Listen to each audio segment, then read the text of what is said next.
Hi, Dan Murphy here with Coldwell Banker American Homes. With all the headlines in the media, you may be wondering what's really happening with home prices and where will they go from here. I can break it down for you, but don't just take my word for it. Here's what the experts have to say. Take a look at this. It's the home price forecast for 2023 from 6 industry experts. While some are calling for slight appreciation, others are calling for slight depreciation.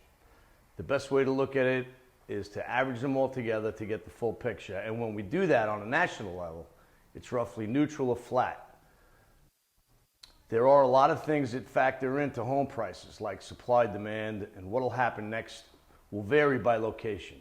So basically, just like they already have this year, some areas have seen slight price growth, others have seen some slight decline.